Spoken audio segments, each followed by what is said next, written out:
Welcome to the DNA of Things, the podcast where we explore how our full potential is realized at the intersection DNA, environment, and behavior. Today, we are joined by Dr. Jenny Powers, an immunologist, author, and evolutionary anthropologist.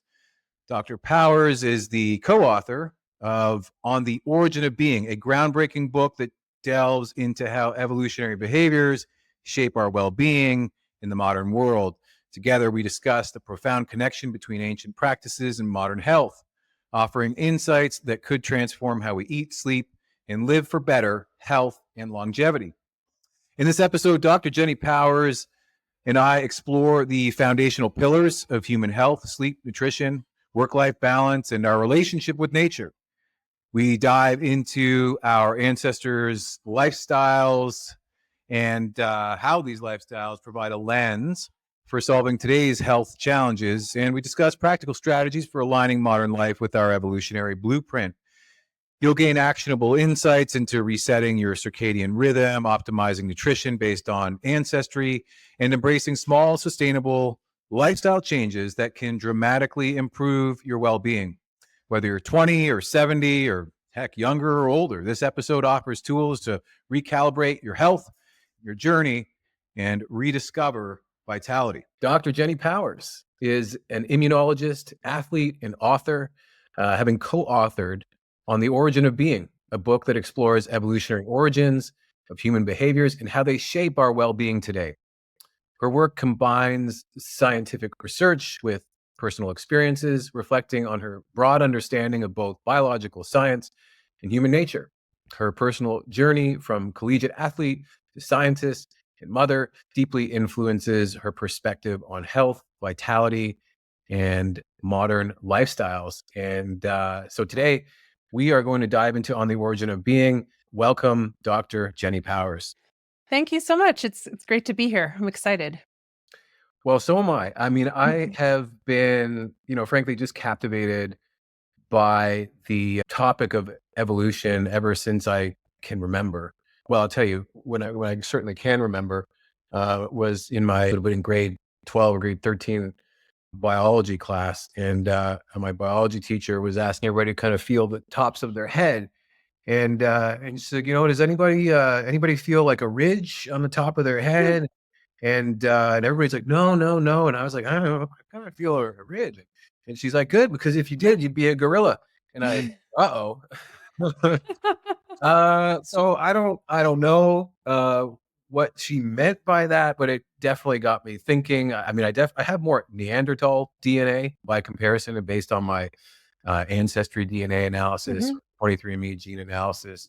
I think I was just feeling the wrong ridge. I think she might have been up in the front.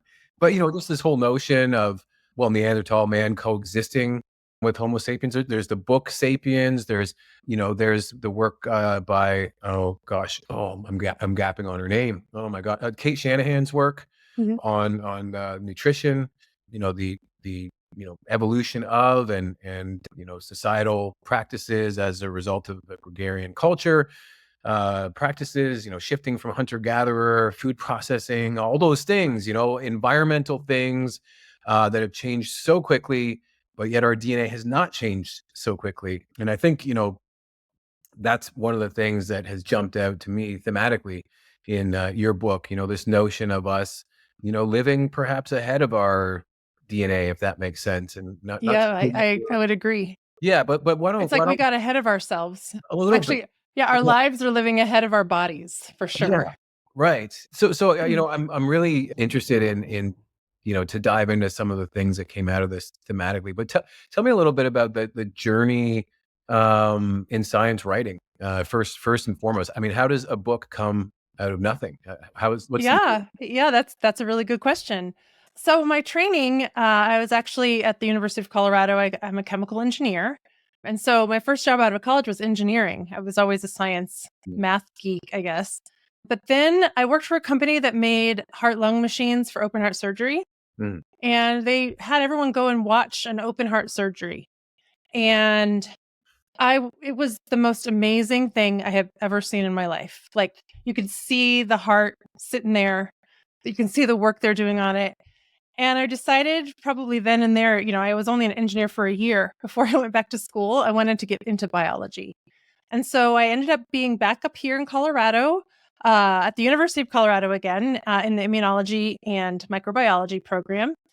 And I studied very basic immunology, like the cell signaling and apoptosis of immune cells and things like that. But I had actually, at that time, I was really into the hustle culture of our modern world, working 80 hours a week. All of my worth was tied up in my accomplishments and what I did, and it really burned me out and made me really depressed. So I left academia, actually, and it was probably one of the best things I did, because in my healing journey, I realized that how I was living really wasn't like aligning with my values, how I wanted to live. And then the other reason that it was a great move is because I'd always wanted to be a writer. Always, always, always. I just never, it was like, okay, I'm a scientist. I'm an engineer. Writer never really came up until I gave myself room for it. And so I actually write middle grade fiction, if you, which is for 8 to 12-year-olds. But writing doesn't necessarily pay the bills. And so I met Luke. He was looking for someone to research and write this book. So he had always been really interested in this concept of, cultural and physical evolution. And his journey kind of started as he realized like what the modern world provides us wasn't meeting his body's needs. And so his deep dive was into mostly nutrition and the evolution of nutrition and things like that. But as he was doing all this research, he realized there's so many other ways of our life that we're mismatched. Our environment and our bodies are mismatched because of, like you said, how rapidly things have changed. And so he had this vision for this book with 10 different parts, but we actually cut it down to 4. We split it into 3 books, actually. And the first book that came out was just 4 of those behaviors that, we kind of take from well, let me back up real quick. So listening to Luke and hearing his vision and realizing that this project really did align with how I wanted to live my life. I didn't know it yet because I hadn't been introduced to this idea before, but it all made sense. All of these things that I was having problems with in my life, all these societal things that are going on, environmental things, it just totally made sense. And I realized that being able to bring this message out and share it with people did align with what I wanted to do with my life. And I was able to finally bring my scientific training and my passion for writing together. I mean, this is a lot different than writing a fiction book, but it was writing all the same. So that's kind of how it came about. Yeah, amazing.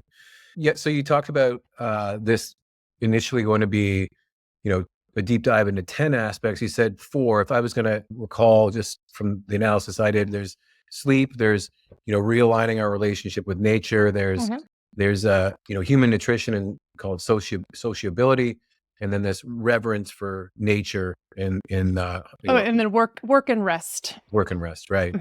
So, and then of course, this all kind of comes together around this idea of human flourishing or well-being, drawn from Aristotle's concept of the good life. So, yeah, tell me a little bit about that. Like, how did you come to kind of wrap it in this philosophical frame? And and also, you did talk about transitioning from the athlete to the scientist to mother to writer. How are you, I guess, implementing some of the principles that you've discovered in this book? Yeah. Well, first of all, wait. So I missed that first part of your question. I'm focused on how I'm implementing. What was the first part of that question? Well, the first part, probably the more complex part, is how you've kind of wrapped this around this philosophy of flourishing. Oh, thank you. Yeah. Thank you. And eudaimonia. Yeah, I'm sorry. Eudaimonia went right out of my head. Well, it kind of came about when Luke and I were discussing we had these 10 topics, but we needed to figure out how to tie them all together, in our framework. And so we were like, well, how do you live a good life? That's kind of how we start the book, and that's kind of how we started. But it became more than that, because living a good life, it doesn't necessarily mean happiness, but it means living in a dynamic state of health. It means being able to return to homeostasis after being perturbed for some reason. And it's mental health, it's social health, in addition to just physical health. Mm-hmm. And the concept of eudaimonia and flourishing kind of came about because A, Luke is a very philosophical guy, but B, it kind of felt like eudaimonia kind of encompassed what we were trying to achieve and what I think humans want to try to achieve.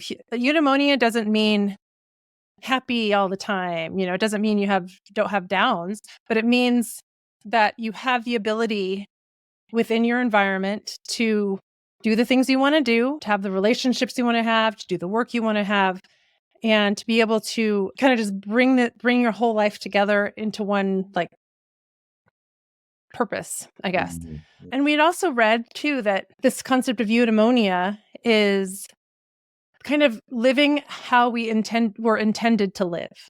Mm-hmm. And I forgot who said that. Maybe Deci and Ryan.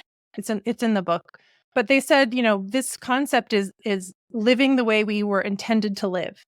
And so we kind of took that phrase and like, there's nothing more intended than how we evolved to live through the process of evolution, and how our bodies and how the environment, how we evolved together, and how if we were in this state of flourishing, the state of eudaimonia, we would be able to live in accordance to how we evolved to live. But unfortunately, as everyone probably already guesses, the modern environment does not make it very helpful or conducive for us to live in certain ways that are more beneficial to our health. Mm.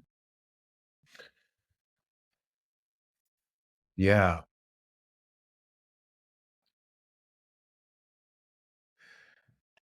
I'm pausing because I can think of 1,000 questions, and I'm trying to pick the best one. The best one is the next one. Okay. So when I think about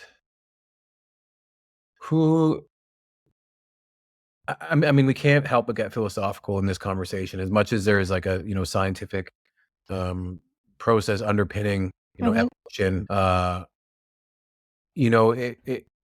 If you look back to some of the, I guess you'd call it dogmatic terminology, is the struggle for existence, survival of the fittest.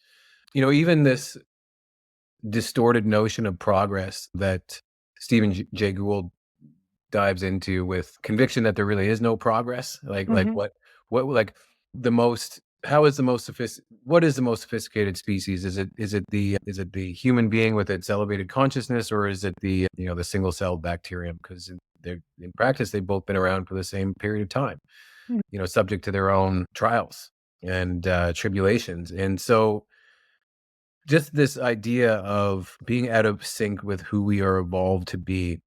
What are your thoughts on, I guess, is there an endpoint for human evolution? So, Well, yeah, I understand the question. Do you want to elaborate any more? so the one thing that struck me when I was, looking at the book is I know you're clearly not advocating for like going back to the ways that Mm-mm. were. That's a lot of folks will fall into that, like, oh, do the paleo diet, eat like our ancestors did, and it's like, well, things were like, yes, there are some things true about that, like avoid the processed foods or Mhm. nutrient dense foods, but there was a lot of strife and struggle with that way of living, resource scarcity. I mean, you might go out on a hunt and never come back. We This is forget true. about Yeah, the dangers of just living every day were much higher. And the exactly dangers of dying from an infection or right. dying of a communicable disease were very high. So yeah, we do not advocate to let's go back to living as hunter gatherers. I Yeah, mean, the modern world is amazing. right, We would not want to give up a lot of the things that we have. I think the main thing is that what needs to happen is that people need to be really mindful that there are some parts of the modern world that don't serve us very well at all. exactly, And in those ways that the modern world doesn't serve us, we need to look to see what does serve us.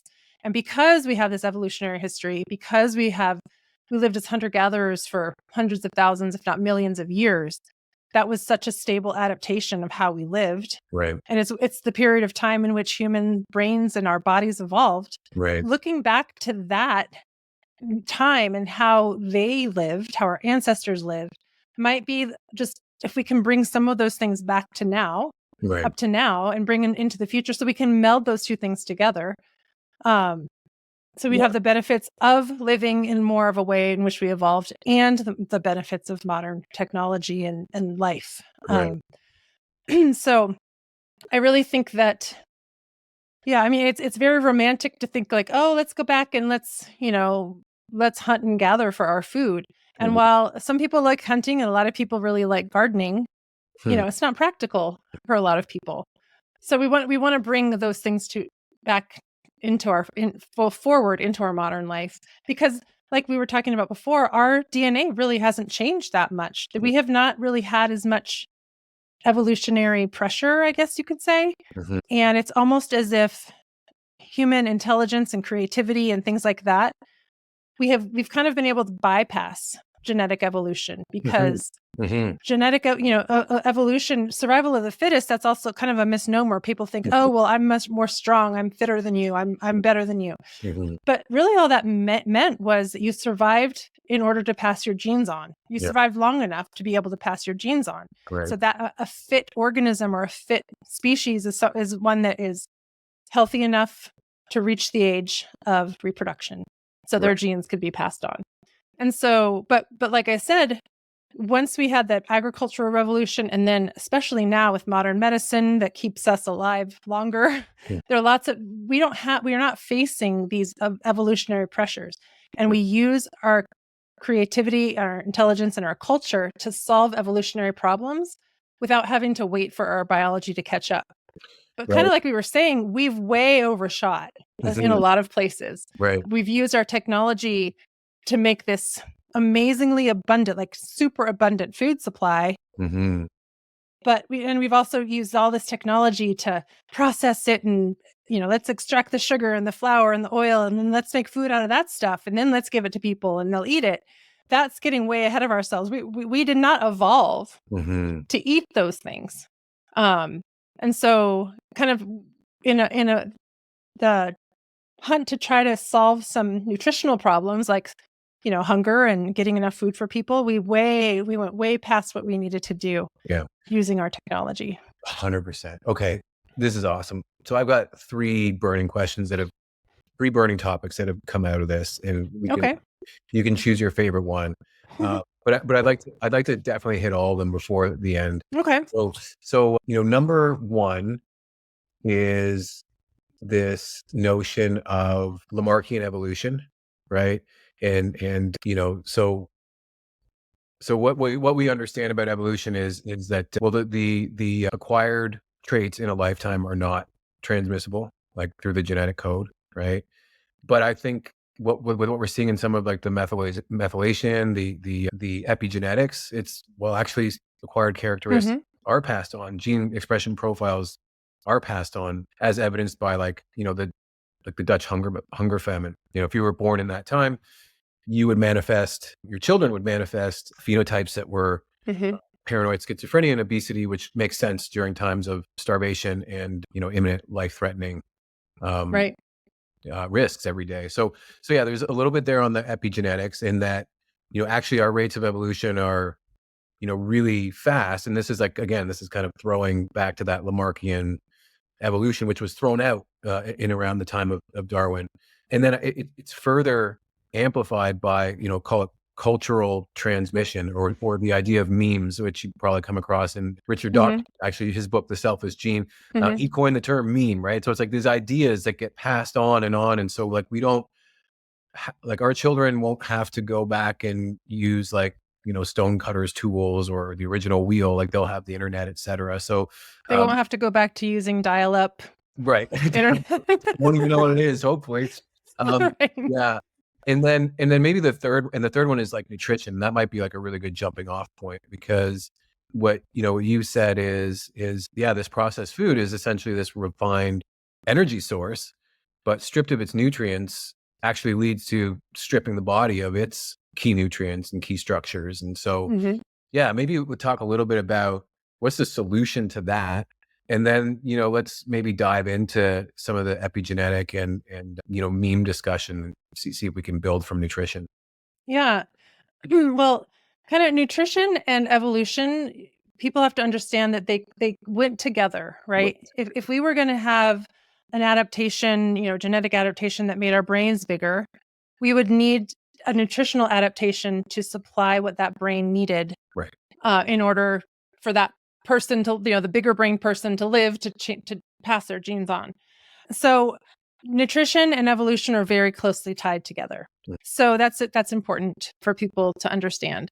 But I also think it's important to understand. So everyone gets told like, oh, you need to eat paleo, or you need to be a carnivore, or a vegan, or there are all these diets out there. And all of the people who are the gurus of these diets, who are proponents of these diets, say, this is how we should live. Like there's no, and it always makes me laugh because they don't really understand that when we lived as hunter-gatherers, we weren't just forced to the Arctic and to the extreme, desert and the tropics, which is where we have all of our examples of what hunter-gatherers do and what they eat, right? If you think about hunter-gatherers living in the Fertile Crescent, think about how abundant food would have been for them. But you also need to think of where you came from, where your genetics, where your hunter-gatherer ancestors came from.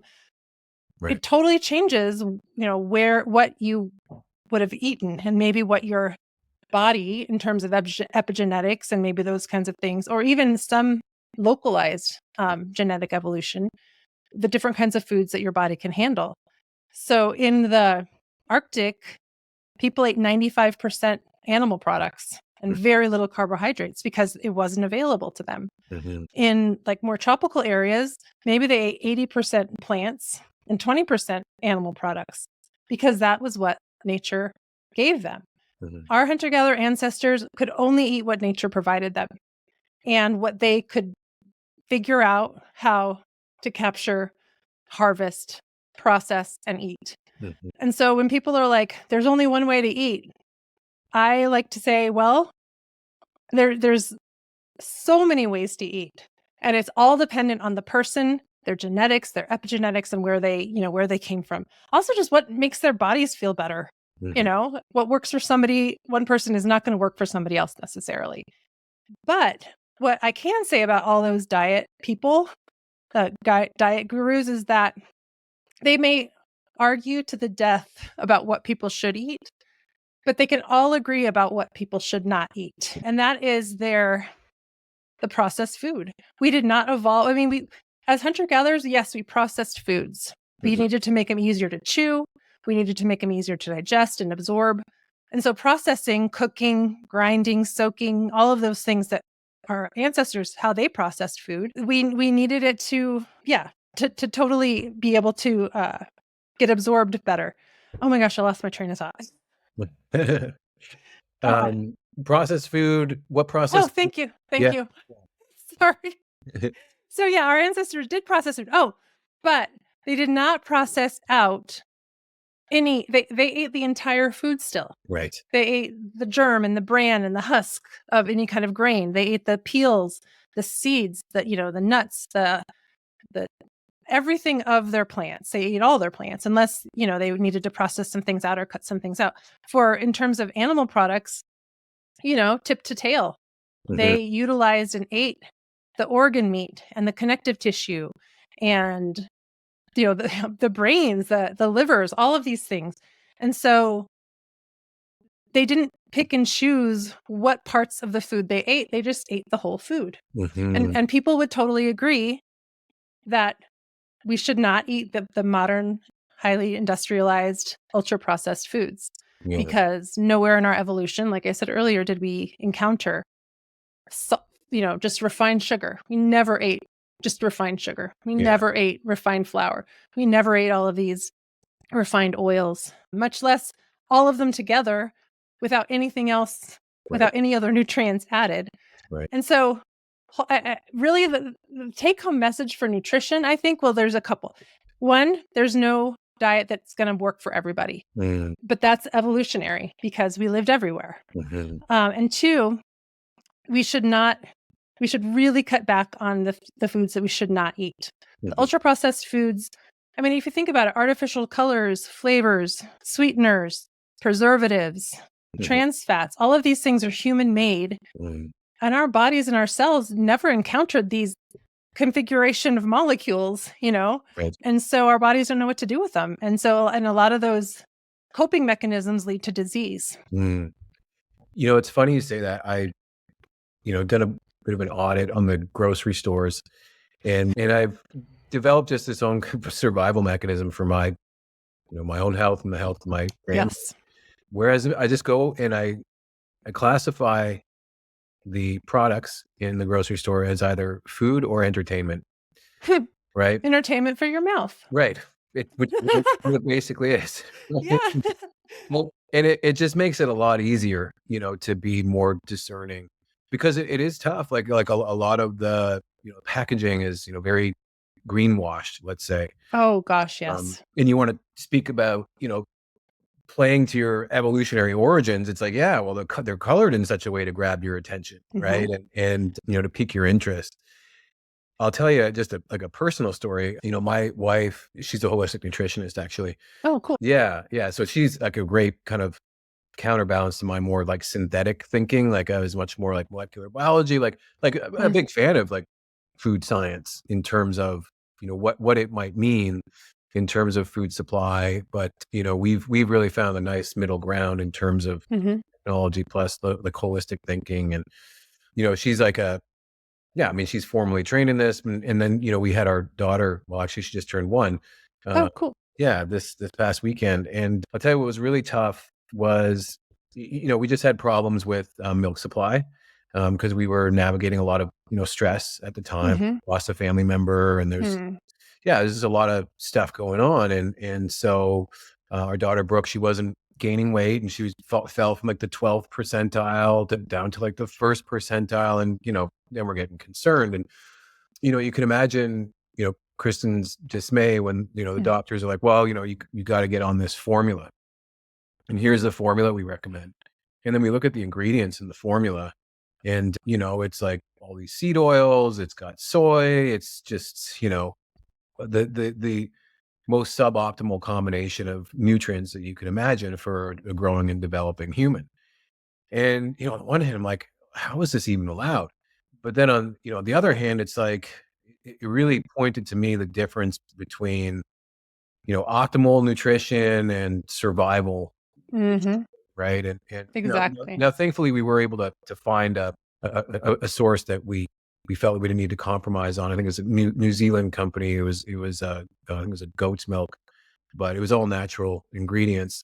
So we were able to navigate that. But and now thankfully we're through that, and our daughter Brooke has the a beautiful omnivore optimized diet Mhm. where she's eating things like, gosh, like sardines and cod liver, and I look at it and I'm just like, oh, that looks gross, because but Oh, but yeah, introducing those things at such a young age is just it's so great.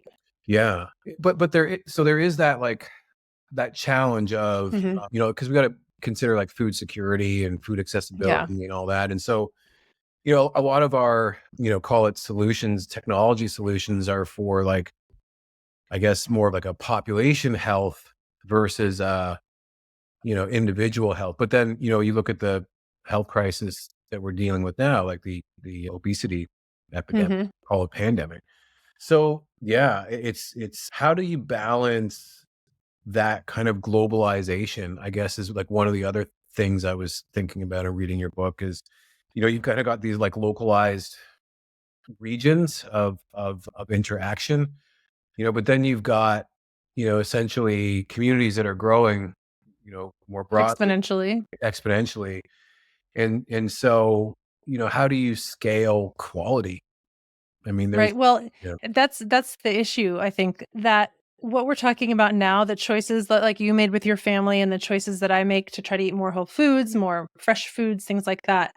It's individual Mhm, because you're and my and someone down the streets and someone, downtown are going to have completely different to be mhm, able to, successfully get the healthy foods. mhm, And same thing with breast milk. Some families it's just not feasible for the mom to breastfeed for a year. mhm, But breast milk is the best for a kid, but how do you not shame a mom for not being able to do that for whatever reason and giving them formula? mhm, It's so hard and it's so individual. I feel like there's this groundswell of individuals, kind of all over, who are able to look at things differently and able to know the kinds of lifestyle choices and foods and things that are healthy. And then they're connected, and it's going to be something that has to go from the ground up, because I think our food industry, I don't think the healthy food needs to be so expensive, because I think the food industry makes all of these other foods, it's a bottom line, money driven industry. And so I feel like in order for something to change from the top down, in order for everybody to be able to afford and actually get to a grocery store and get fresh food, it's going to have to take more than just, a couple of people talking. It's going to take, congressional hearings and things like that. And it's a big, it's like you have to turn the Titanic. So Right. what I think is important is that everyone needs to know that their own individual health is in their hands, right? To a certain degree. But also the fact, this is the whole mismatch. It's not our fault that, we're struggling with depression, or we're overworked, or we can't find work-life balance, or maybe we're overweight. I mean, to a certain degree, we are responsible for our health. But to the other degree is we are swept up in this culture that things like working 80 hours a week, or, eating huge meals and drinking and, just consuming, not even just food, but consumer culture, material goods and stuff. That is the norm. That's what people see. And so people who are swept up in this cultural norm, then they find themselves unhealthy, sick, have diseases, have cancer. And so a lot of people turn in on themselves and said, man, this is a moral failing on my part, because I didn't do the things that I needed to do. I didn't do this and this and this. So there's this other dichotomy of, yes, we are responsible for our health, but we also need to realize that some of where we've got to is not our fault. So that's why I really feel like it needs to be a ground up kind of thing, because the grocery stores aren't going to stop selling this crappy, cheap, unhealthy packaged food, and unless people stop buying it. So it's a really complicated, I think it's a really complicated question of how to fix our nutrition system, for sure. Yeah. It reminds me of a call I had, interview I had with one of my previous guests, CEO of Gene. And he, essentially works with different companies who have capital or infrastructure that might be repurposed for the benefit of human health. And and he's doing some really interesting work around this idea of framing health as not a vertical, but as a value. So it's not, it's not an industry vertical to maximize profits. It's a value to deliver to the population, because the I population like that. healthier, then the cost is less. And so, I think you are right. I think there is like this groundswell. I think I've heard taglines like "Make America Healthy Again." I don't care who says it. I just like that it's being said. Yeah. So yeah, this notion that we can be healthier and it can be done, cost effectively, and and measuring different points on the value chain. Yeah. Well, I mean, if you think about how much disease, non-communicable diseases, the heart diseases, the obesity, the type 2 diabetes, hypertension, all of these diseases of modernity. If you think about how much this actually costs our country, our individual people, imagine if we could, start people on a more healthful journey when they're younger, and people stop having to enter, the downward spiraling of their health span when they become 50 or 60, or now even earlier. There's kids struggling with things like this. I think that a lot of that money can be shifted over to, okay, let's rather than subsidize, I don't know, this one company that makes refined sugar, let's subsidize this organic farm and make sure that they have enough resources so everyone can get fresh food. Or I think there's a way to it hasn't always been our social structure, our economic system hasn't always been this way. Yeah. And so it doesn't have to stay this way. Right. We can overcome some of these problems, but people, and I think the people who are on the ground, who are realizing all of these things, who are starting to open their eyes to the realities of corporate America and insurance and all of these things, we're the ones who, and this kind of goes to like, okay, when I wrote this book, I didn't necessarily think that all of these bigger picture social things were going to be coming out of it. But the more I learned, the more I talked to people, the more I realized how broken it is. And it's up to us. Mhm. We can't rely on our systems to teach us what's the most healthy thing for us. We have to take that onto ourselves Mhm. and then be the change that we want to see Mhm. in the world. 100%.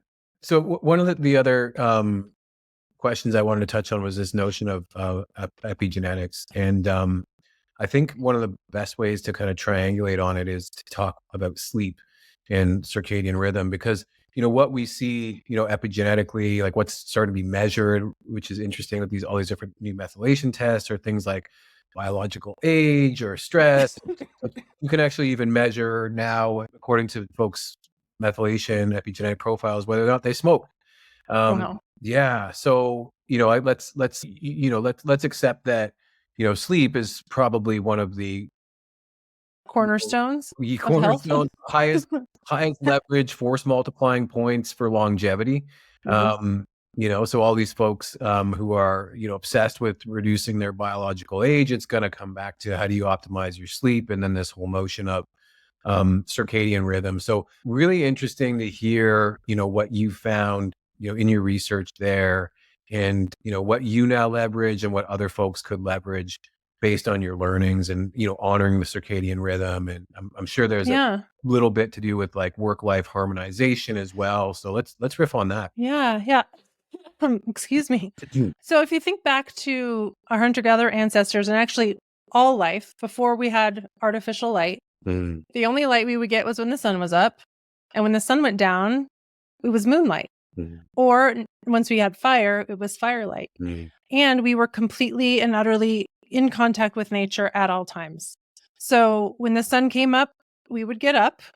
And in the morning time, we would get really bright sunlight.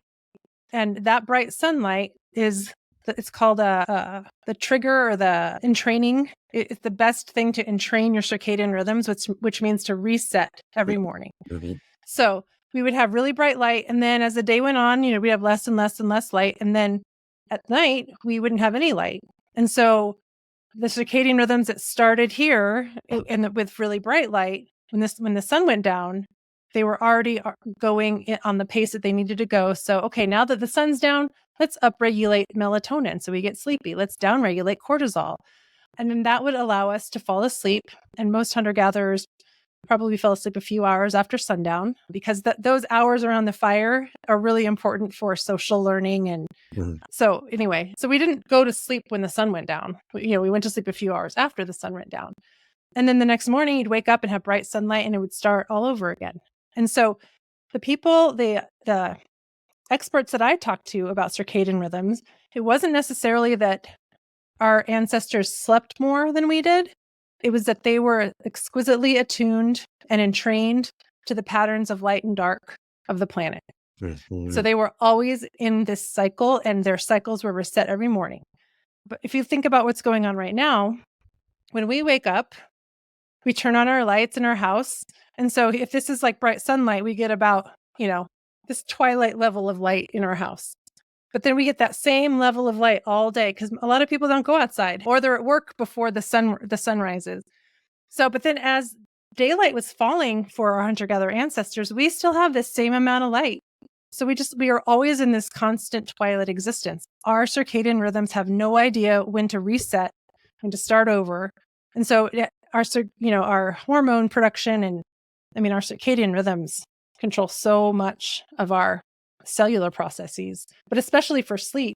If we're constantly bombarded with the same level of light and we don't have that bright light and then the no light mhm. to kind of keep ourselves in the right cycle, we are just dysregulated. All of our hormone production and our digestive enzymes and, our sleep. We're all dysregulated from what we're used to, what our bodies are used to. Mhm. So yeah, what's the solution that you found there? Well, so what I've done, and these are some of the things that we talk about in the book, and a lot of them are sleep hygiene, very, Mhm. Yep. like this is common sense kind of thing. But one, I get up at the same time every day now. Mhm. I go outside and take a walk every morning if I can. I try to do it every morning. I have dogs, so Mhm. it's usually they're my instigators for that. So I try to get bright light in the morning. And then, I have to sit inside and work at my desk and I have artificial light. But I take breaks and I go outside.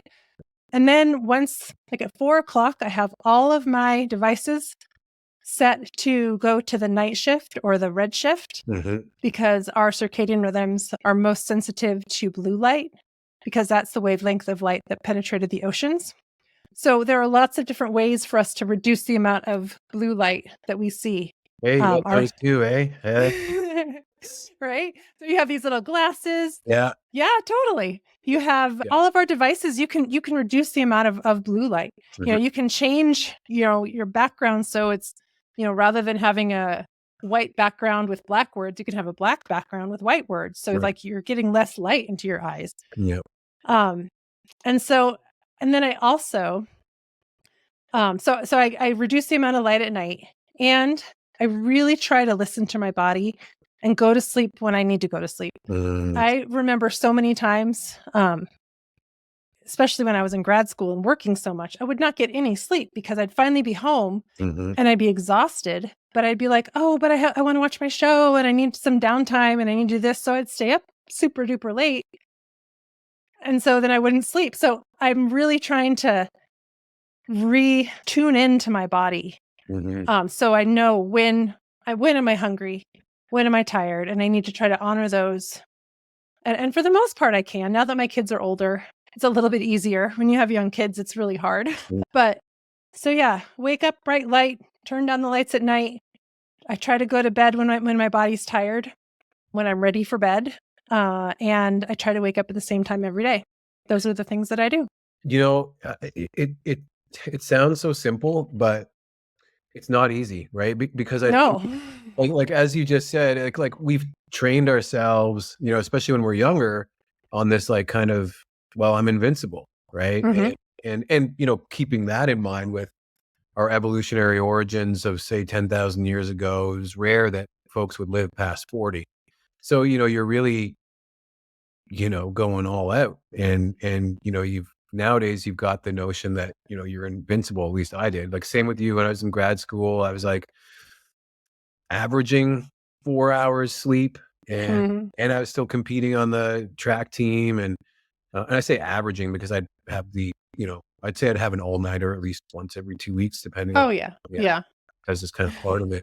And you have success with that, and you actually start to build those behavior traits, and that becomes Mhm. character. And then all of a sudden you hit a brick wall, like I don't know, you pull a hamstring because you weren't properly rested, or you fall into burnout for a week and you're like, Mhm. oh, I can't do anything.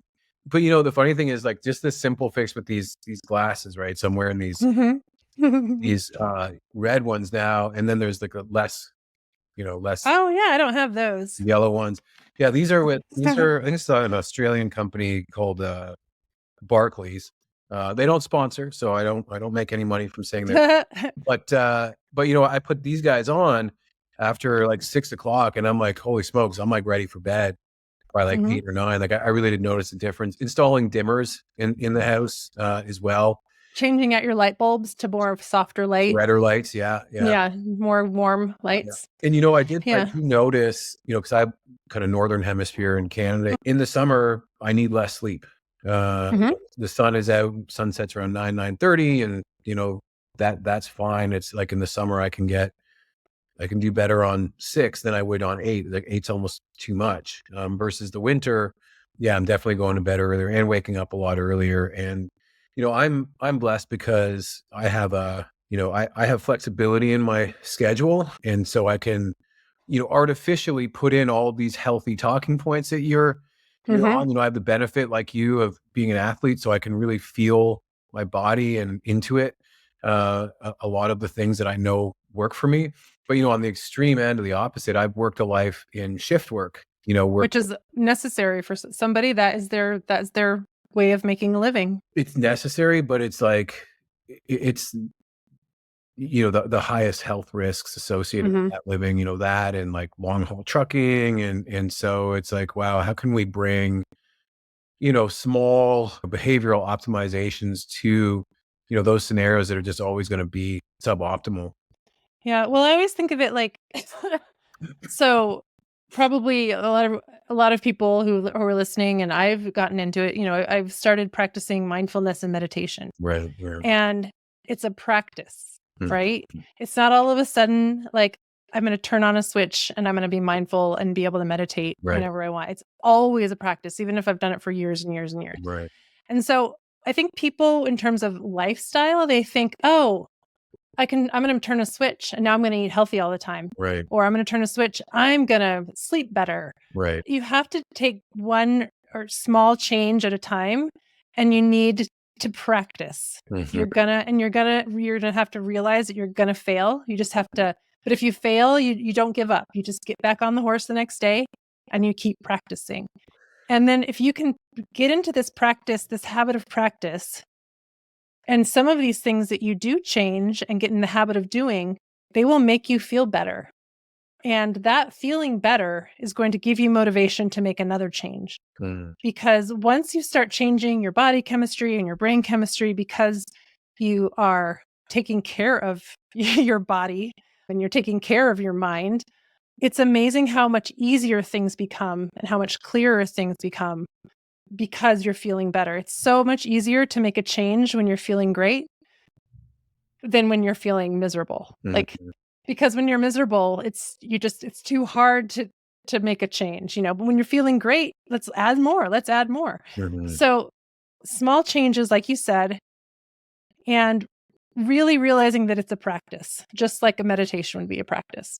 You're not all of a sudden going to regulate and train your circadian rhythms, starting tomorrow. Yeah. And it's also a lifelong choice, because our modern world does not make it easy for us to have a lifestyle that's different than the mainstream, So it's really beneficial to have people around you who are very like-minded, having a community around you, people who support you.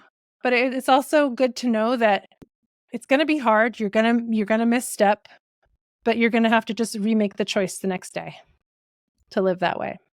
And there's nothing wrong with like, oh, I'm going to go out and, have a 5-course meal and dessert with my family. That's totally fine. This isn't like all or nothing. It's bring these things into your life when you can. And eventually you'll bring these things into your life more often. And you'll realize, okay, well, it's okay if I go eat that big chocolate cake. Or it might actually be to the point where I'm going to sit there and, drink my tea and have a wonderful conversation with my family while they're eating chocolate cake. But I know if I eat that chocolate cake, I'm going to sleep like crap tonight, So again, it's personal choice, personal responsibility, but knowing that the current of our society is really hard to swim against. 100%. So you said there's a part 2 of the book coming out? Yeah. So actually, I think I said that Luke had conceptualized 10 topics. Yes. So we mentioned the first 4.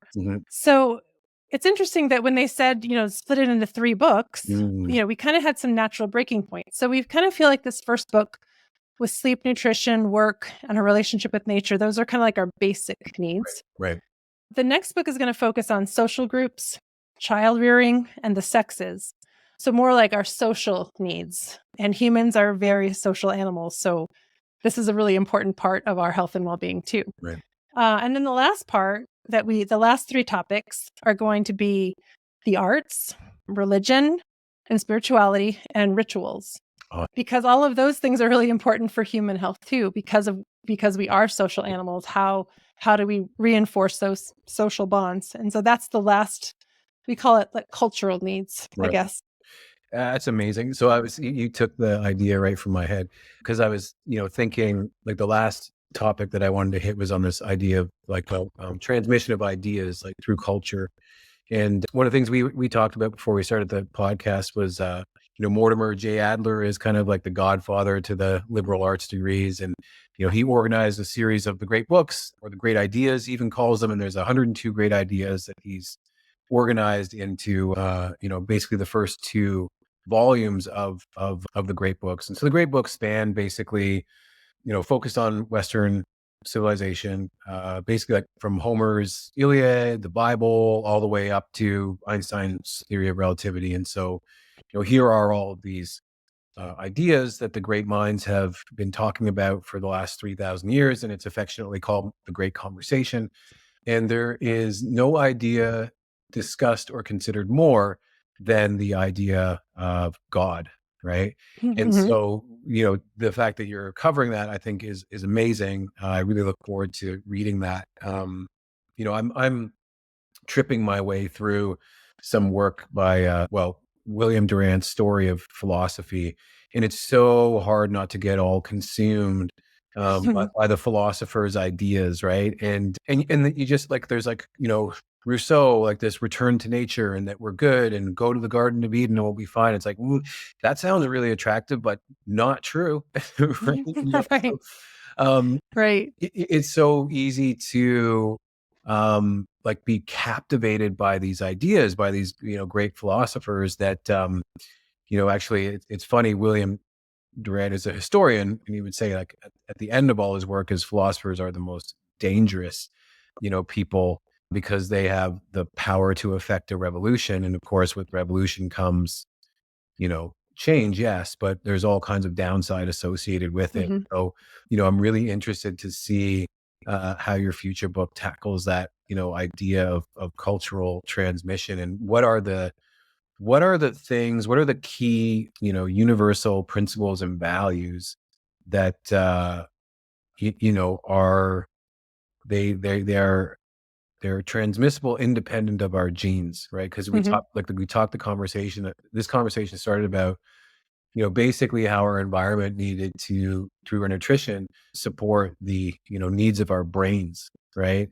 Mhm. And so, effectively having, ideas that are passed down, just help us avoid certain things. Like, hey, it's good to know where the quicksand is. It's good to know where the poisonous berries are. We don't need to experience that. But then it's also, we have to watch out for deception because people are trying to control us to buy these things Mhm. for profit. So it's like, how are these evolutionary mechanisms? How do we use them for good? How are they used for evil?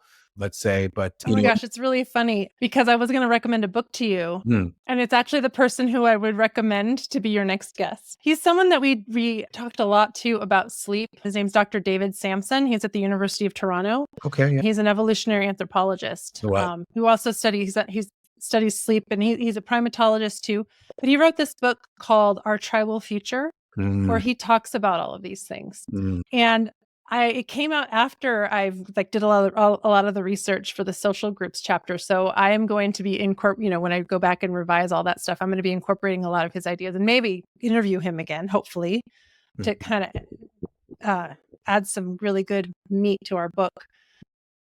But yeah, I really think that, you know, looking ahead, I feel like this book is our basic needs. And I don't really feel like there might be some people who are like, well, I don't agree with that, but that sounds good.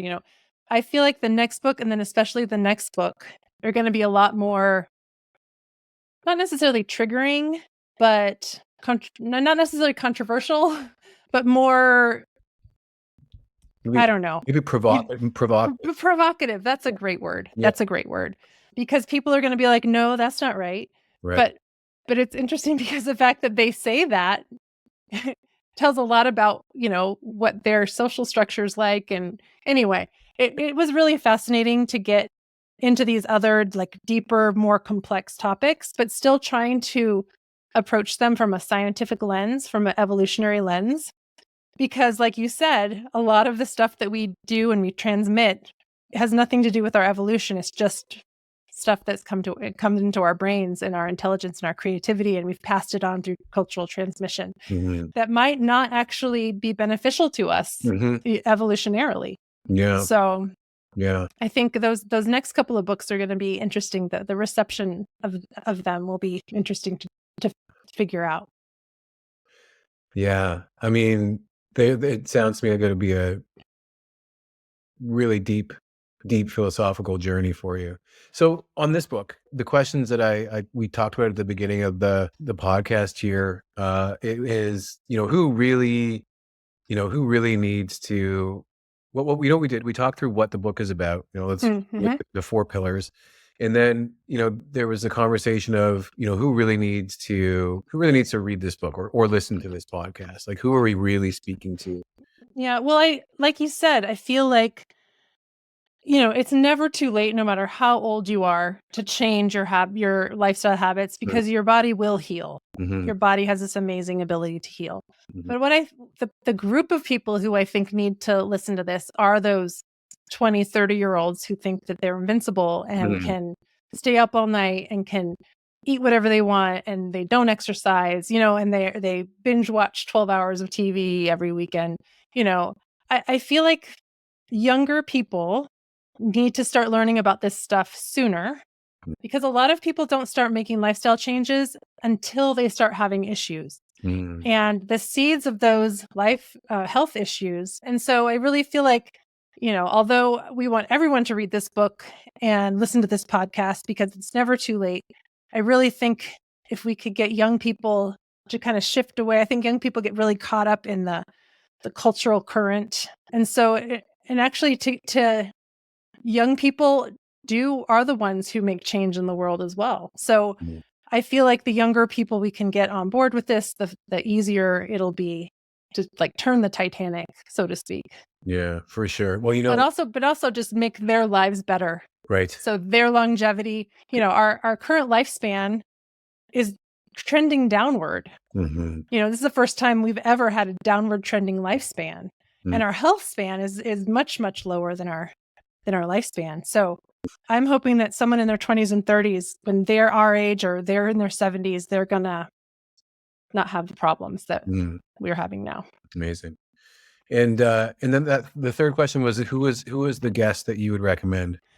Oh yeah, that was David Sampson, the University of Toronto. Yeah, that's my evolutionary anthropologist. My original stomping ground. I'm from Toronto originally. Oh, cool. Yeah. So cool. Yeah, no, we'd love to get him on the show and bend his ear and see what he can pass over to our audience. Yeah, his book is really interesting. I think you'd like it as well. It's a lot of the philosophical, like societal, social issues facing us. So Jenny, where can people find you to get in touch? I mean, you have the website. Are you on? Yeah, our website is www.ontheoriginofbeing. Very easy. And also our Instagram is @ontheoriginofbeing. So that's pretty easy as well. Our book is available to purchase ebook or a soft cover book on Amazon, Barnes and Noble, those kinds of online retailers. We're trying to get them into more independent bookstores to support those guys, but that's a whole nother animal. And yeah, we'd love for people to connect. I'm starting to really enjoy Instagram. I just started it last April, so it's pretty new to me, but I'm starting to enjoy it a lot more. Yeah, they can subscribe to our newsletter on the website for other special things that we send out. But that's the best way. Yeah, and I think you said you might even have some academic institutions already reaching out to you and using your book as a course study guide. I think so. I can't confirm it because we can't get customer information on Amazon. It's private, which is totally fine. But we did have a big order of ebooks that we can't figure out where it came from. But I'm thinking it might be someone who bought it maybe for a college class or something, which I think is fantastic. Well, the whole notion of like an evolutionary lens is amazing. I had a guest on last week or 2 weeks ago, Dr. Daniel Stickler, that, he's trained as a, cardiologist, and he just saw too many surgeries that he decided to go up the chain and get into this, well, it's very much an evolutionary approach to wellness. It's not evidence-based, it's not reductionist, it's more like complex medicine, right?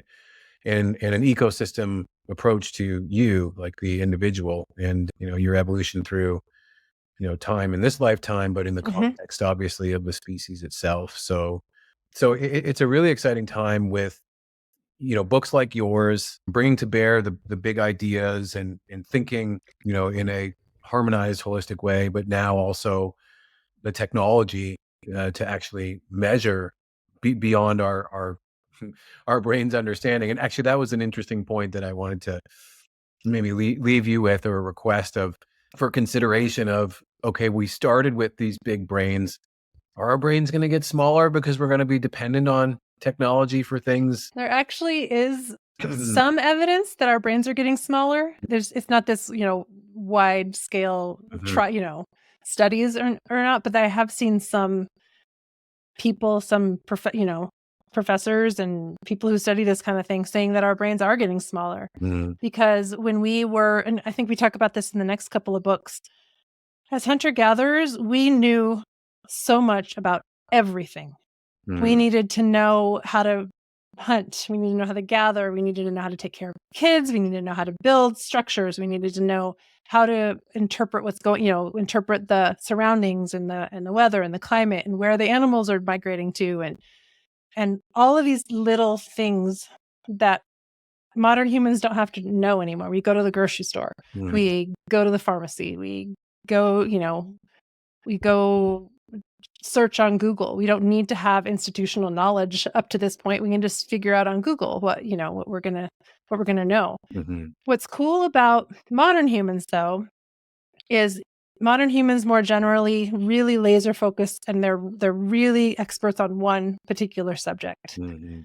Um, and if we were like that, and when we were evolving, I think it would not have been successful survival adaptation, because these small groups, everyone kind of needed to know how to do everything, Mhm. because we weren't all interconnected the way we are now. Right. But now that we're interconnected, we can share ideas. We can share, first it was through writing, and now it's through internet, for better or worse. Right. Right.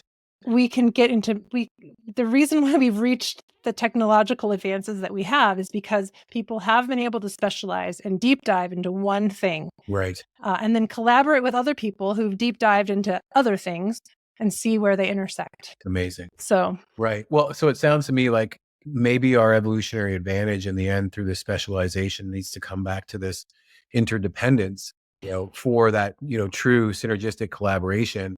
And so, I mean, for that reason, I'm really excited to, to dive into the next series of books. So with that, Yeah. Jenny, let me just say thank you. It's an absolute pleasure having you on the show.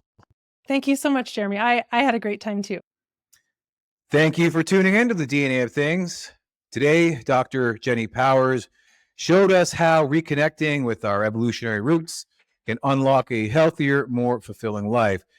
I hope this conversation inspires you to make small changes that ripple into profound transformation. Please share this episode with someone you care about. It could change their life. And remember, our potential is limitless when we align our DNA, environment, and behavior. So please subscribe for more insights, and let's continue this journey together. And until next time, take care of your health, and set that as your precipice, your stage, your platform for unlocking your full human potential.